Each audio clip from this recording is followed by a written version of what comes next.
We have to get it passed. We will. I think we will.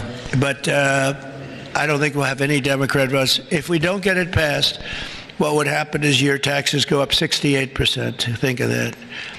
And we may not get one vote because they just vote against. It's Trump derangement syndrome, or maybe it's just they hate Republicans, or they hate what we're doing because they've lost their confidence. They've totally lost their confidence. They don't know what the hell is going on. And we are going to get it done. It's probably going to be fully Republican. Fortunately, we have the House, we have the Senate. And we may or may not have a couple of grandstanders. I don't know. But if we do, it would be good if you could work on anybody. I mean, if I were a Democrat, I'd be voting for it 100%.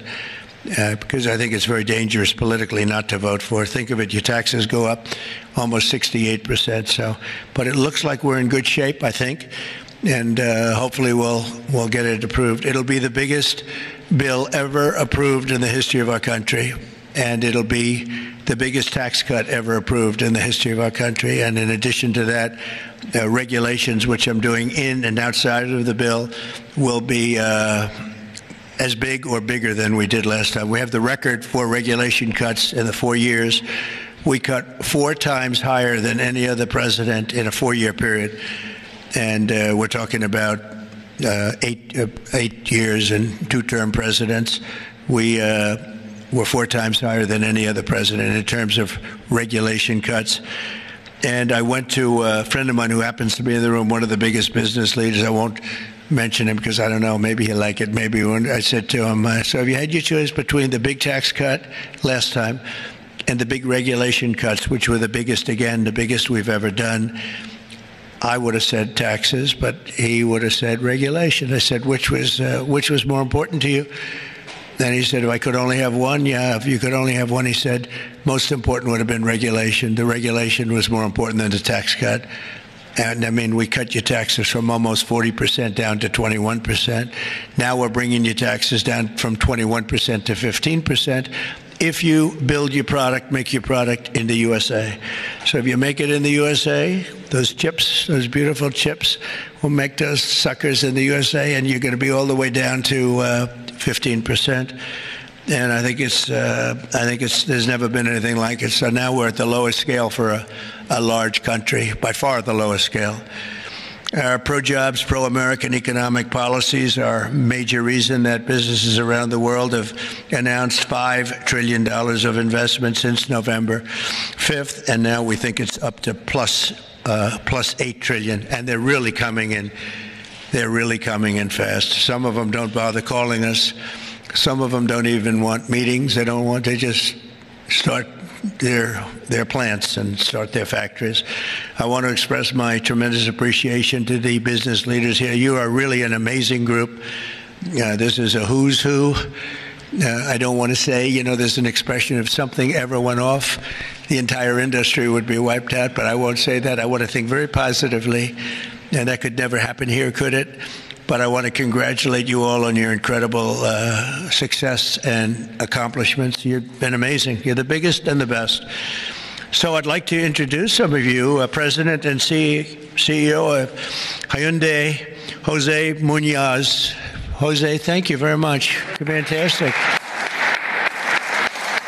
Jose is investing $21 billion, including $5.8 billion for a new steel plant in Louisiana, which is a beauty. I saw a picture of it, which is going to create at least 1,500 jobs, just the plant alone. Thank you very much, Jose. Beautiful.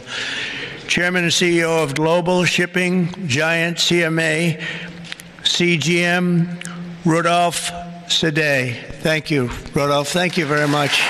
Fantastic. Investing $20 billion in creating 10,000 new jobs at least. Thank you very much. That's fantastic. You'll be very happy. President and CEO of Toyota North America, Ted Ogawa, investing $88 billion. Where's Ted? That's fantastic. Thank you, Ted. That's fantastic. Ted's investing $88 million for car production at its West Virginia factory, which is a beauty. I've seen it, actually. Congratulations. Thank you very much for being here, Ted. Co-founder and CEO of Anduril, Brian Schimpf. Oh, Brian. Thank you, Brian. He's investing $1 billion for a new manufacturing facility in Ohio and display. Next to me is their 125-pound Roadrunner drone. Where is that little sucker? Where is it? Which is that? Whoa. That's a nasty-looking thing. That's a nasty. I look up there when I'm having dinner outside. I used to look up and see the moon. Isn't it beautiful? Now you see the moon, but you see drones all over the place.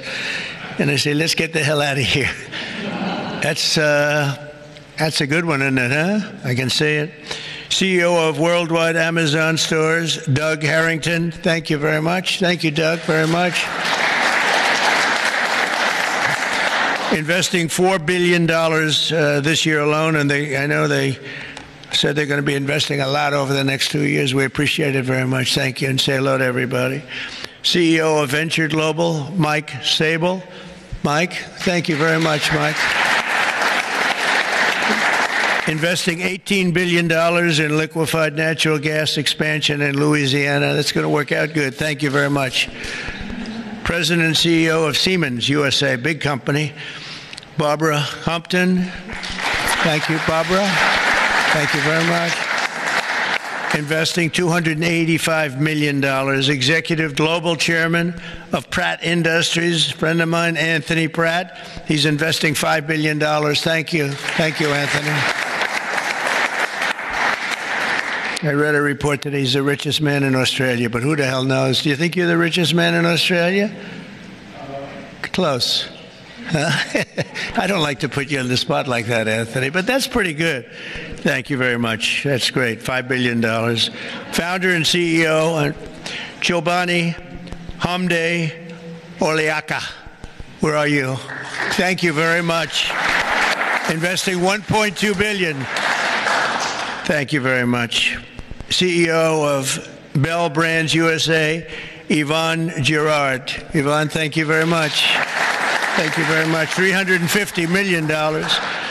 President of Schneider Electric North America, Amr Paul. Amr, thank you very much. अमरीकी सदर Donald Trump Washington में तकरीब से खिताब कर रहे हैं, आपने मुलाहिजा किया।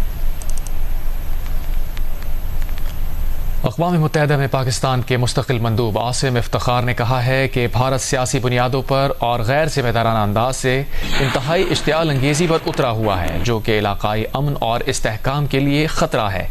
अक़वाम मुत्तहिदा में पाकिस्तान के मुस्तक़िल मंदूब आसिम इफ्तिखार ने यह बात OIC ग्रुप के सफ़ीरों को जनूब एशिया की ताज़ा तरीन सूरत हाल से आगाह करते हुए कही।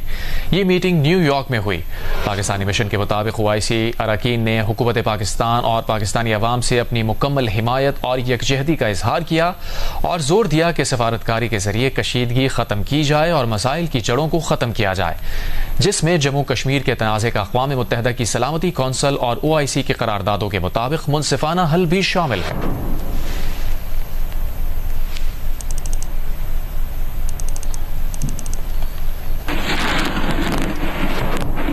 मज़ीद खबरों और अपडेट्स के लिए देखते रहिए जियो न्यूज़।